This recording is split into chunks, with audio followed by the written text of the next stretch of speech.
Look at all these people that came to see us today. Something good is about to happen. Something good is in store. We're together again, just praising the Lord.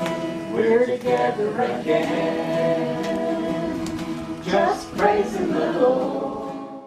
Blessed is the man that walketh not In the counsel of the ungodly, nor standeth in the way of sinners, nor sitteth in the seat of of the the scornful, but his delight is in the law of the Lord. and in his law doth he Meditate meditate. day and night. He shall be like a tree planted by the Rivers of water, that bringeth forth his fruit in its season, his leaf also shall not wither, whatsoever he doeth shall prosper, whatsoever she doeth shall prosper, whatsoever they doeth. shall prosper.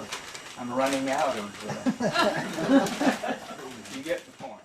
Here, let's have it. Well, several months ago, I was out shopping, and I'm always looking for something that can happen to the next PrimeTimers. I was so excited because I found these boxes of Kleenex. It says, wash your hands and say your prayers, because Jesus and germs are everywhere. I have not. Makes it very difficult for me because I'm not that good at backing a utility trailer with a four-wheeler and a bunch of corn on it. So what you have to do is you approach the area, you're going to make a right turn. So instead of doing that, you make a left turn and then straighten the vehicle out and back through the gate. So I told her to get out and stand in the middle of the road where I can see. And I just glance in the side mirror, and it looks like a young turkey learning to fly. She's just waving. I said, all you need to do is stand there. I'm yelling at her, just stand there where I can see where to back up. You know? So, okay, that's good. We get it. So I get about halfway through the gate, and here comes a car just speeding like crazy, a truck actually. And I have no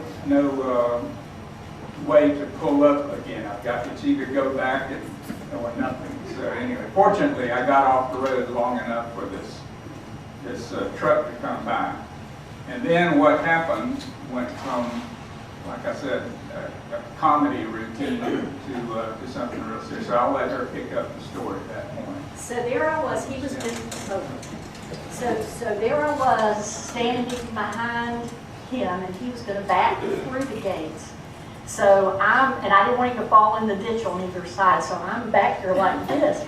And I'm just shaking my hands like this, and he's paying attention, trying to back up. And all of a sudden this car, I mean, we were out in the middle of nowhere on a crossroad, we told you.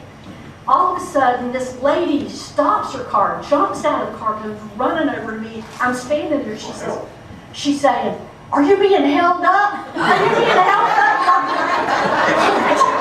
And she said, I don't know what I do, I don't know what I'm going to do, but I wanted to help you if you're being held up. Well, I was so surprised. I said, listen, God put you here. She was just standing there, and she just started crying.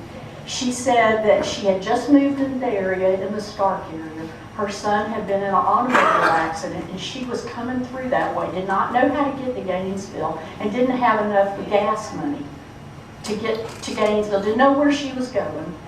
And I just prayed with her. I said, there's just no mistake that you were right here, right now.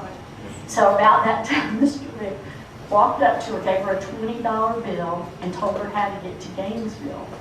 And she got back in her car, and she turned. This all happened in about 5 minutes. When it was finished, I just sat there and looked at him. And I really do feel that we had a divine appointment that day.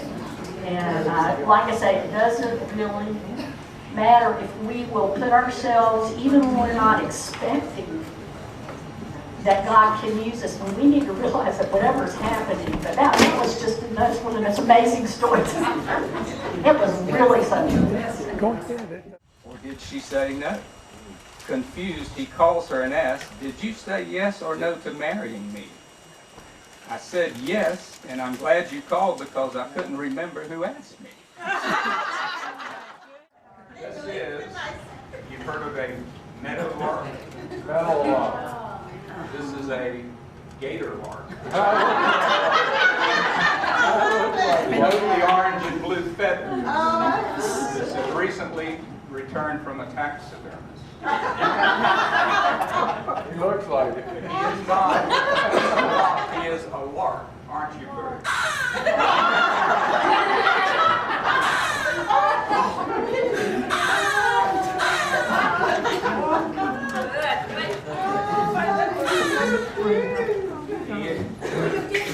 He is a lark, but not a meadowlark. He is a gatorlark.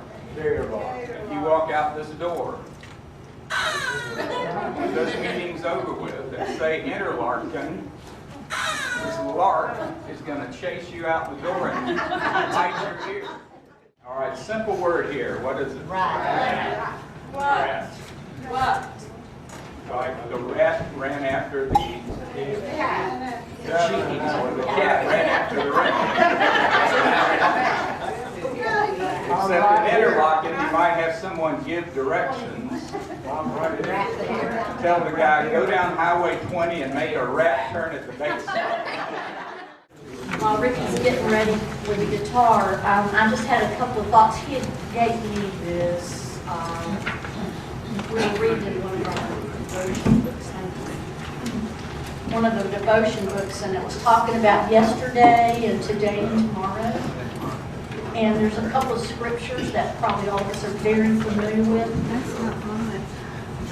Do not be over anxious about tomorrow, for tomorrow will bring on its cares. Enough for each day are its own troubles. And that's in Matthew 6:34. And this is one of my favorites. Be careful for nothing, but in everything by prayer and supplication with thanksgiving, let your request be made known unto God. And the peace of God, which passes all understanding, shall keep your hearts and minds through Christ Jesus. Philippians 4:6 and 7. Okay. A 1, a 2. A 1, 2, 3, and take me out to the ball game. Take me out to the